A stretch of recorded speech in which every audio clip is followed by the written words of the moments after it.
dan hidayahnya sehingga sekarang ini.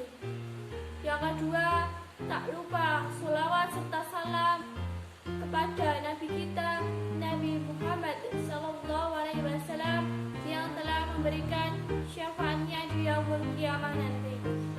Yang ketiga, saya ucapkan terima kasih kepada Bapak dosen mata kuliah Pancasila, Bapak Ahmad Muhammad Mustahina Shoha SHMH, yang telah memberikan tugas ini kepada saya dan teman-teman.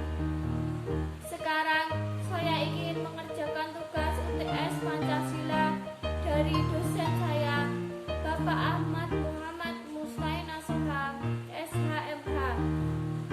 Perkenalkan, nama saya Desi Fitrianingrum, kelas PAI 2C, NIM 203111097. Video ini akan saya buat tentang Pancasila dalam perspektif Islam. Pancasila pada hakikatnya memiliki multifungsi dan kedudukan bagi Negara Kesatuan Republik Indonesia, yaitu sebagai jiwa bangsa Indonesia, kepribadian bangsa Indonesia, dasar negara Indonesia, pandangan hidup bangsa Indonesia, sumber dari segala sumber hukum bagi negara Republik Indonesia, perjanjian luhur bangsa Indonesia pada waktu mendirikan negara, cita-cita dan tujuan bangsa Indonesia. Pancasila juga bisa memainkan peran strategi sebagai pemersatu bangsa Indonesia yang memiliki keragaman suku, agama, dan ras. Pancasila tidak hanya eksis, melainkan juga fungsional. Pancasila seringkali dipertentangkan dengan agama, padahal tidak harus demikian. Kita sangat menyadari bahwa Pancasila merupakan pedoman hidup bangsa Indonesia. Sementara itu, Islam merupakan pedoman hidup manusia di atas bumi untuk kehidupan di dunia dan di akhirat. Dengan begitu, dalam konteks ini, Pancasila merupakan bagian dari Islam, bukan sebaliknya, bahwa Islam bagian dari Pancasila. Kita harus samakan pandangan ini untuk menghindari diri dari salah tafsir yang bisa melahirkan potensi konflik yang tidak perlu.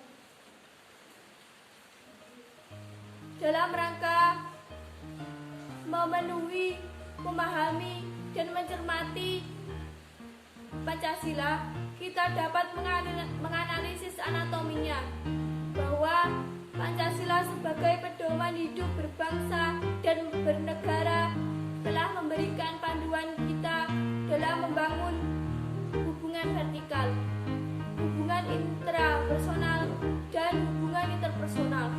Hubungan vertikal digambarkan dengan sila pertama. Hubungan vertikal digambarkan dengan sila kedua. Sedangkan hubungan interpersonal digambarkan dengan sila ketiga, sila keempat, dan sila kelima. Pancasila ini terdiri atas 5 sila. Pernah diupayakan oleh Soekarno untuk diringkas menjadi trisila, yang berarti sosionasionalisme, sosiodemokrasi, dan ketuhanan yang berkebudayaan. Setelah itu diringkas lagi menjadi ekasila, yang berarti bergotong royong. Walaupun upaya Soekarno ini dimaksud untuk penyederhanaan, melainkan sebagai pedoman hidup berbangsa dan bernegara, bahwa deskripsi detail Pancasila sangat diperlukan untuk implementasinya maupun khalifah di atas muka bumi. Maka selanjutnya perlu dikumpulkan beberapa nilai Islam yang bisa menjadi rujukan bagi setiap sila dari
bersatu.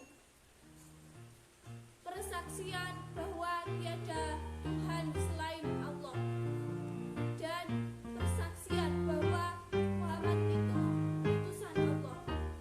Sebelumnya menegaskan bahwa mentauhidkan Allah itu mutlak bagi setiap warga negara Indonesia. Walaupun sudah fix rujukannya, apakah warga negara bahkan pejabat pemerintah sudah mengamalkan Islam utama? Sudah. Namun faktanya masih belum membedakan. Semuanya wajib tekad untuk meningkatkan iman dan takwanya. Kedua, dengan sila kemanusiaan yang adil dan beradab, kita harus menjunjung tinggi nilai-nilai keadilan dan keberadaban dalam pergaulan antar manusia. Tidak ada yang saling menzalimi. Allah tegaskan dalam Quran surat Ar-Rahman ayat 9. Dan tegakkanlah timbangan itu dengan adil, dan janganlah kamu mengurangi neraca itu. Juga Rasulullah SAW bersabda, "Wahai manusia, kalian adalah jika orang terhormat di antara kalian mencuri, maka membiarkannya. Namun, jika yang lemah mencuri, mereka menghukumnya." Muttafaq alaih. Keadilan mutlak harus ditegakkan, tidak boleh pada-pada. Jika terjadi kecurangan dan ketidakadilan, maka kehidupan antar manusia tidak pernah aman, dibayang-bayangi oleh ancaman. Selain daripada itu, kehidupan manusia harus diwarnai dengan perilaku beradab. Allah Subhanahu wa Ta'ala berfirman dalam Quran surat Al-Falaq ayat 4, yang artinya, "Sesungguhnya engkau Muhammad berada di atas budi pekerti yang agung." Sedangkan Rasulullah SAW bersabda, yang artinya bahwasanya aku Muhammad diutus menjadi Rasul tak lain adalah untuk menyempurnakan akhlak mulia. Hadis riwayat Bukhari. Hal ini semakin menegaskan bahwa adab dan akhlak sangatlah penting dalam kehidupan sehari-hari bagi setiap warga negara Indonesia.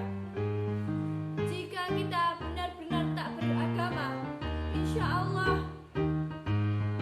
otomatis bisa berbuat adil dan akhlaknya baik antar sesama. Ketiga, sila persatuan Indonesia. Kita harus menjunjung tinggi nilai persatuan dan kesatuan. Walau kita beragam suku, agama, bahasa, dan ras, tetapi kita satu, yaitu Indonesia. Allah Subhanahu wa Ta'ala berfirman dalam Quran surat Al-Imran ayat 103, yang artinya, "Dan berpeganglah kamu semuanya pada tali agama Allah, dan janganlah kamu bercerai-berai." Yang diperkuat dengan sabda Rasulullah SAW, "Al-Jamaah adalah rahmat dan perpecahan adalah azab." Quran, hadis riwayat Ahmad. Kedua rujukan menegaskan betapa pentingnya persatuan Indonesia dan nasionalisme, sehingga pada tahun 1919 keluarlah jargon Rukun Waton Minal Iman, yang artinya mencintai negara sebagian dari iman. Kiai Haji A. Wahab Hasbullah. Semangat persatuan bukankah hasil konvensi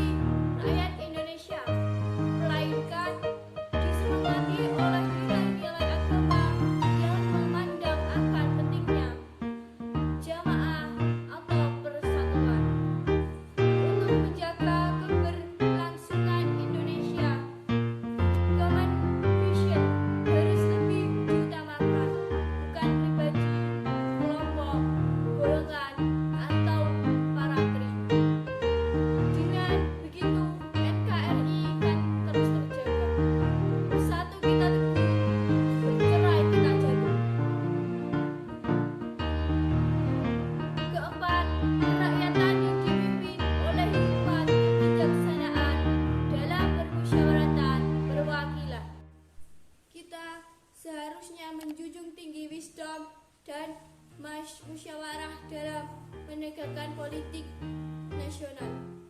Hal ini sejalan dengan Islam yang tertuang dalam Quran Surat An-Nahl ayat 125 yang artinya, serulah manusia kepada jalan Tuhanmu dengan hikmah dan pelajaran yang baik, dan bantahlah mereka dengan cara yang baik.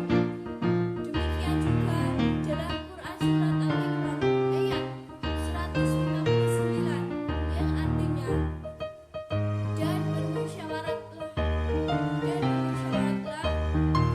mereka dengan cara yang baik dalam urusan itu. Kemudian apabila kamu telah membulatkan tekad, maka bertawakallah kepada Allah. Sesungguhnya Allah menyukai orang-orang yang bertawakal kepadanya, yang dikuatkan dengan telah bersabda Rasulullah Shallallahu Alaihi Wasallam kepada Abu Bakar dan Umar, apabila kalian berdua sepakat dalam bermusyawarah, maka aku tidak akan menyalahi kamu berdua. Hadis riwayat Imam Ahmad.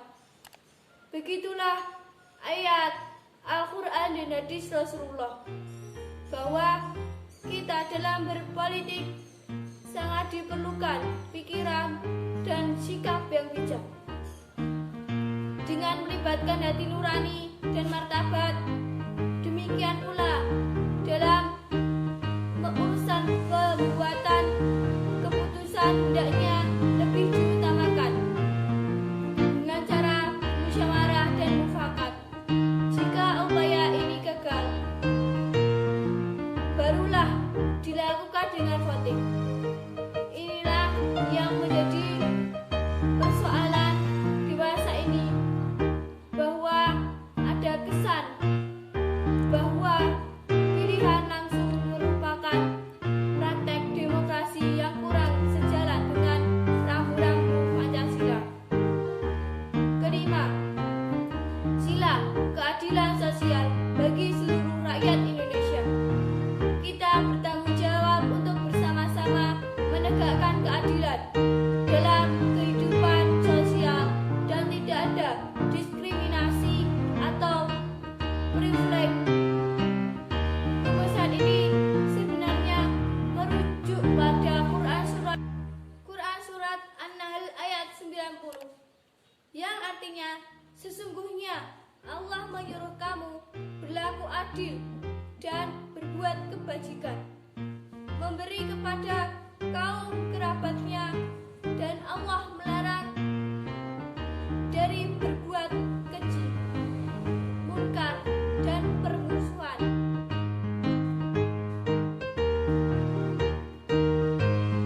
Dia memberi pengajaran kepadamu agar kamu dapat mengambil pelajaran.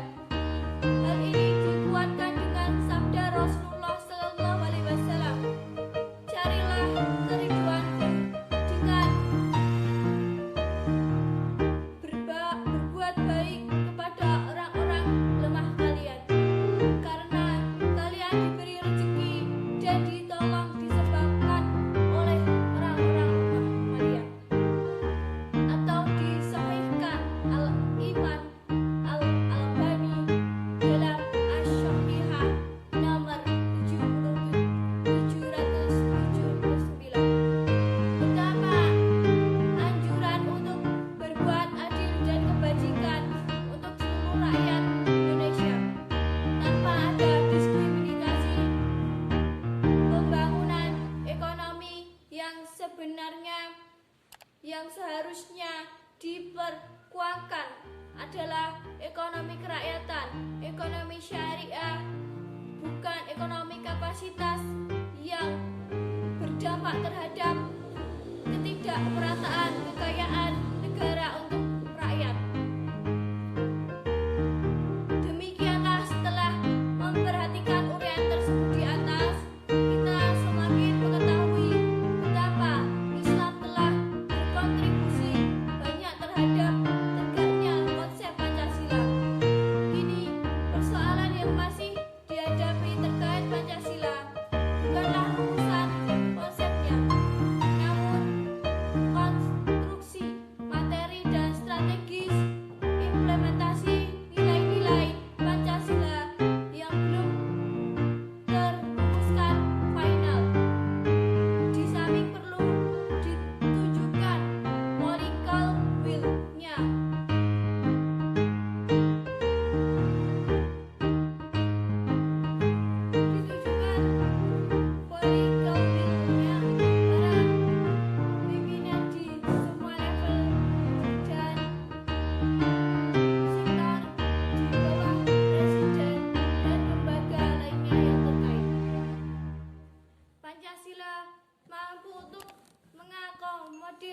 berbagai bentuk keanekaragaman